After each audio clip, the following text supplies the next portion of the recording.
Ganyan. Tayo, talagang agagalit na talaga. Galit, ano. Si Kapitan, mga ano man yun, mga lasinggo, silang dalawa. Mag-inuman silang dalawa. Ngayon, approaching kami ng ano, ng Durban. Durban o yung Cape Town. Di, katok yung ibi. Hating gabi. Alas 12:20 siguro. Yung bagong ibi, yun ang pinakatok. Di, sabi ko, ano ko, emergency na naman to. Pero yung ano ko, yung bagahe ko, intact na. Dong, punta mo na, Pit. Gising mo na, Pit. Di, bukas ko, papungas-pungas pa ako. Dong, napunta ka ni Kapitan. Siyempre, ako naman, ako ng kuti. Lamos mo ng kuti. Sus, ang mga buwang-buwang naglasing ng mga loko-loko. Yan sa pintuan. Wow, you fuck na chief engineer. Malaking tao man yun si Kapitan. Malaking tao. Maraming tato. Wakin bordado nga eh. Laki, kasi alas 3 ng hapon, nag-walking yun. 1 oras yung paikot-ikot sa barko. Ngayon, isip ko kaagad, sabi ko, siyempre, papasok, paano ko dyan? Wala akong kalaban-laban, kamarutin nila eh. Captain, you are drunk, tomorrow we'll talk. Patay, hindi na ako nakatulog magdamag. Andam na gagawin mo. Andam na sa kuyan. Trabaho pa kami ni Wiper dito sa may left foot side. Sabi ko kay Wiper, huwag mong tanggalin tong tubo, Wiper, dito ha. Kasi magja-jogging yan mamaya sa Joaquin Bordado. Kasi malaki man yan, di kaya natin yan. Hatawin ko yan dito, lumpuin ko yan, tapos ilaglag ko sa dagat. Manood ka lang. Di, tato na, wala na ako sa wala trabaho ko, pero ang taano ko talaga, isip patayin talaga kitang animal ka ngayon. Dinistorbo mo ako kagabi. Sus, ngayon tama-tama, sirpid talaga, alas 3. Dinano ko na yung tubo, dito ko na. Captain!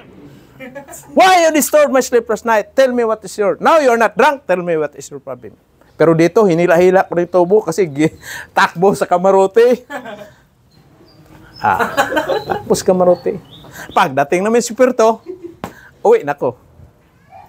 Wala karelibo. Uwi. Sabi na mga Pinoy, puta Pit, uwi ka talaga Pit. Oh, bakit matakot? Ang dami-daming barko sa Pilipinas dami-daming agency. Ay buang-buang yung natin. Buang-buang. Wala pa sa safety. Ngayon, ito na. So, uwi na ako. Sabi ng agency, bakit ka nag-umpisa kami sir sa ayaw magbigay ng hot work permit. Kasi ang sa report sa iyo, nag-refuse to work ka eh. Sabi, nangani naman na magpakating doon sa deck. Walang permit, hot work. Tangker kami. Sabi na, matinik talaga yung yan, chief engineer na yan. Dami na pinauwi na Peter at saka first engineer yan. Sabi ko, sir, sayang yung ginastos ko na training dito sa safety. Pagdating sa barko, mga madisgrasya tayo. Wala na, apply na naman ako. Sabi niya, sige Pit, pag ano ko na lang. Sabi ko, hindi na ako babalik, sir. Kuhanin ko na yung mga papilis ko. Aghapan na pa ako ng iba. Apply naman ako. Punta naman akong career. After 1 month, punta na ako. Malaki man sa career kasi yung waiting area. Siguro, may 1 buwan kalahati ako na... Merkado. Nandun pa sa merkado. Si Chief Igleo, sila si National, sino pa ba yung iba doon? Galang, Captain Galang.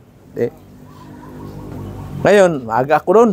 Sa career, stricto yan dyan. Kaya wala kang balbas, talagang bagong gupit.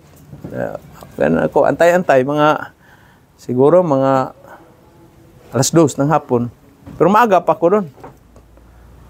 Maya may tabi. Sabi ko, siyempre, kwento-kwentuhan muna kami. Sabi ko, anong kumpanya, anong applyan mo? Sir, Peter. Sabi ko, saan ka galing na company? Sa ko doon? Yun sa Tukin, sa Indochina. Anong barko mo doon? Sabi niya, yung MT Mandalay. Sino pinalitan mo doon? Hindi ko na naabutan kasi pinauwi eh. Bakit? Bakit nauwi ka? Kasi nasunog ko yung engine room. ano man sila, nag-welding sila, yung firewatch sa Manila na oiler, kasi sa, ano kasi ito, may, di ba yung bulkhead natin sa ano barko, sir, pag ganyan. Mayroon mang palang mga tuyo doon na ano, mga basahan na ano ba ng langis, pero tuyo na siya. Si welder, si Peter, nagkabay na may ginagawa ng mga pipe sa bracket, welding sa bulkhead. Yung ano doon, yung ano ng apoy, may. Oh. Nana si Kwandia? Ikaw, Raisa? Sila? Okay. Oh. So, nalaglag doon sa ano, yung mga tuyo na ng mga basahan. Nagliyab. Iwan ko anong nangyari si Wheeler o saan si Wheeler. Di, umusok yung mga ano doon. Mga basahan na tuyo. Nag-alarma yung ano ngayon. Itong smoke detector. Nabulabog. So ngayon, lumaki man yung ano kasi maraming nga langis yung sa asintina. Siyempre, pag pinturado man yung bakal, doon kumalat. So itong isang ano nito, isang porsyon ng bulkhead talagang ano yan. Oh, nasunog yan. Pero napatay nila yung apoy. Nagparfighting sila na wala sa oras. Pinauwi yung Peter. Yung chief engineer ko rin nakaaway. So dalawa kami, appear kami doon sa karir. Sabi ko, ako yung Peter na pinauwi doon. Sabi, ikaw pala yun, sir. Ano mo daw ta? Lumalaban ka ta? Eh, siyempre, unsafe man yung hindi magbigay ng permit. Eh, bakit ka, ano na yan? Eh, kung mamatay ka, sisihin ka pa, namatay ka na nga, sisihin ka pa, bayaran ka lang naman. Ay, paano yung ano na yan, pamilya mo? So, yun ang experience ko nga pinakamatindi. After, nabalitaan ko rin, Sir Fred, mga siguro, kasi nagkita kami ng kasamahan ko na ano, sa company na yun. After ilang years, na-disgrasya yung chief engineer. Nasabugan siya ng hydraulic, yung spring, kasi nagbaklas ng hydraulic, pneumatic, may spring pala doon, tumama sa mukha niya, tinamaan yung mata, nabulag. Kaya yan, sabi ko, asa na yung ano mo, 13 years. Sabi niya, Pete, talaga yung ano, nakarma yung chief engineer na nakalaban mo. Nasabugan na ano. Kasi unsafe man yung palagi. Mag-grind, walang goggles. Oh. Oh, mag-grind yung beans grinder. Walang goggles. Yun ang magandang batang report. Pagdating ng superintendent. Wala man yan. Walang mga report sa maraming bisil. Wala yan. Hindi ka papaniwalaan yan. Oh. Pero pag sa offshore yun, yari. Di na-disgrasya siya. Dahil sa unsafe working practice. No? So, paano pa yan? Paano siya mapagkinabangan ng ano na yan? Wala na. Sayang. Kaya gagawa kayo ng ano na yan, 99.9 percent. 0.1% lang. Ito good. Very good. Ito lang. Bagbad ka. Itong 99.9 na excellent ka. Mawawala lahat yan. Dahil sa isang mali mo lang na ano. Oh. Kaya ano yan? Talagang dapat safety talaga palagi. Safety. Hindi pwede yan na madidisgrasya kayo. Kaya ako sa pagdating ng safety, talagang mga away ko ng mga puti. Dito, ilan yung inano ko dyan? Papasok sa workshop, mag-grind, magka-cutting, wala sa ano, safety. Fuck you. Eh, mayroong barko na 82 kami, ako lang isa Pilipino. Yung nasa Australia kami nag-project. Ay, wala pakialam ko sa'yo kung anong lahi mo. Basta, ayun, safety, wag kang dito sa workshop kung magtrabaho kung wala ka sa safety. Kasi madisgrasya ka. Oh, sabi ng stricto pala yung Peter sa safety. Ano yan? Sa buong barko, ako lang yung may goggles na nakabitin dito. Kaya sabi ng chief engineer na Norwegian, the most safety is people on board, only Jimmy, Peter. Why, chief? You see? Your goggles always here, 12 hours. Oh, yan ang ano dyan. Kasi kahit gaano kalaki ang sahod mo, pag nadisgrasya ka, wala na. Tapos na. Hanggang ano na lang yan, alaala na lang yan. Marami, kita na ako nang naputol ito, nabulag, kinain ng barina, naipit sa yung door ng steel door. No? Namatay, nalaglag dito sa ano. Ito, dito, nalaglag kasi walang harness, nalaglag dyan. So, hindi basta-basta. Kaya kayo, safety. Maswerte kayo dahil nandito kayo nakatraining sa isa sa ano natin, training center natin. Oh. Good choice lang. Kaya huwag kayong magbabad-bad mga product ng Good Choice tapos madisgrasya kayo. Masaraduan kayo ng manhole doon sa ano, tangke.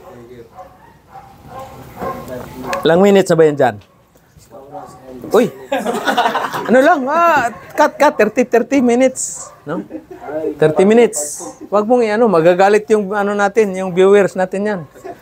30 minutes. Ayos na yan. Okay?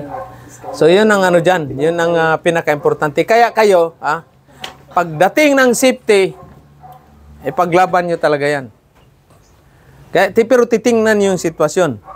Kung hindi naman delikado, pwede yan. Pag-usapan. Pero pag delikado, wag. Kasi, maski delikado, sir, basta hot work talaga. Kasi ano yan, pag may madisgrasya sa inyo, wala kayong papel. Sabihin lang yan, hindi ko naman inutusan yan. Wala man kayong wala man kayong papel na hawak. Kaya ako niyan, may hot work permit, isa sa'yo, isa sa akin. Mag-deny ka, nandito sa akin yung duplicate. Lalo na pag Grigo. Grigo, wala sa ano yan. Bara-bara din yan. Minsan, may mga Pilipino rin, bara-bara ang trabaho. Kaya yun, mga nadisgrasya natin yung mga seaman. Dahil sa unsafe working practice. Hindi basta-basta yung hindi basta-basta yung trabaho ninyo na haharapin. Maniwala kayo sa akin. Malandbis man kayo o mabarko man. Kaya, prepare kayo when it comes to safety. Dito, marami akong nakikita. Di pwede yan. Pagkatapos ninyo ng welding, tanggalin yung electrode buds. Switch off ang welding machine. Yung grinder, pag wala nang gamit, secure ninyo yan.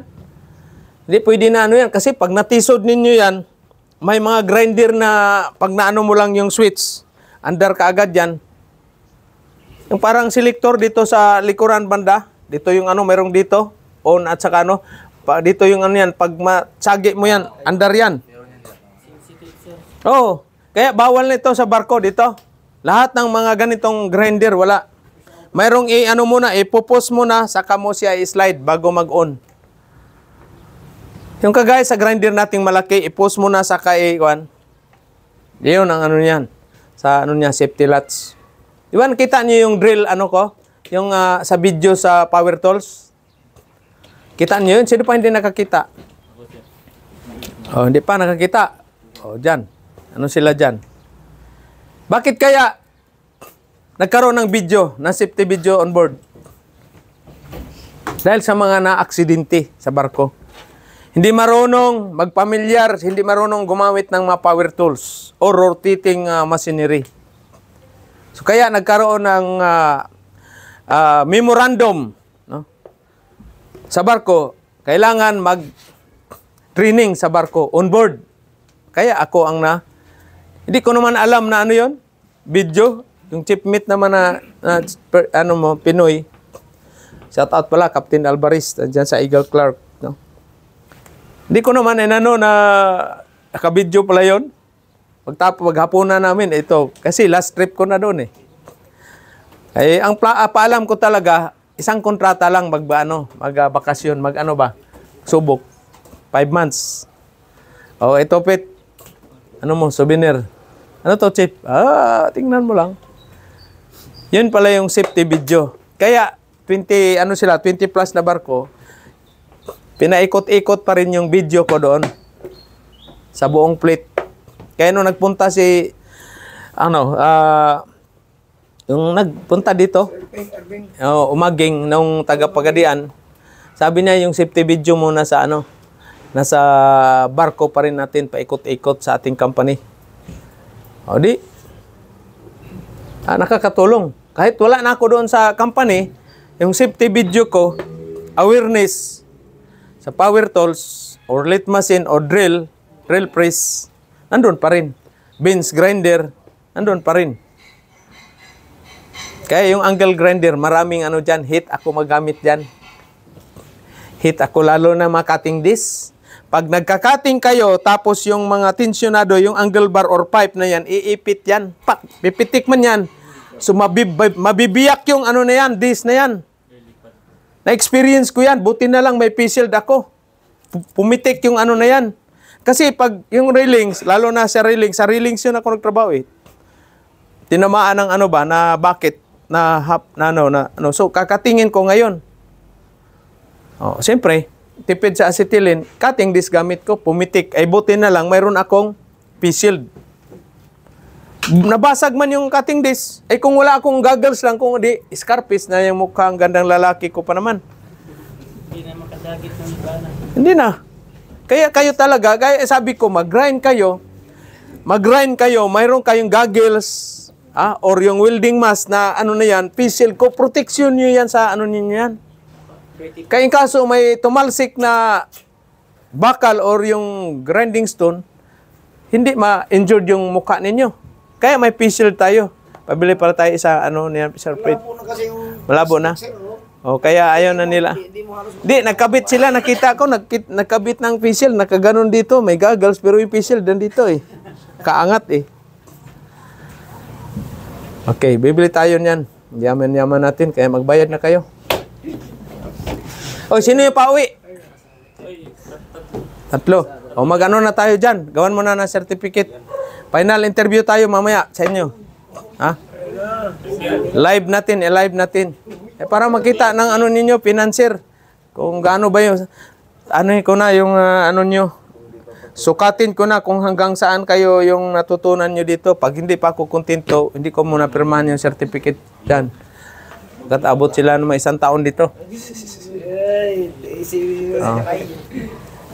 Lalabas na yung mga ano na yan. Itong permit natin. Kasi yan itatanong. Isang itatanong sa inyo dyan, kung kaya mo ba yung trabaho sa barko? Kasi magulong yan. Magulong. Mag-welding ka. Mataas. Ano gagawin mo dyan? Di ba? Kailangan mayroon din kayong, pag mag-ano kayo, magtrabaho, mayroon kayong spotter, firewatch. Okay, so thank you sa ating viewer. Baka 2 oras na yan dyan. Ganyan na niliig nanood sa ating ano na yan. Gilain na ba? Oo. Hoy! Good morning. Ito yung dating surrender eh. Ma'am, dayon ma'am.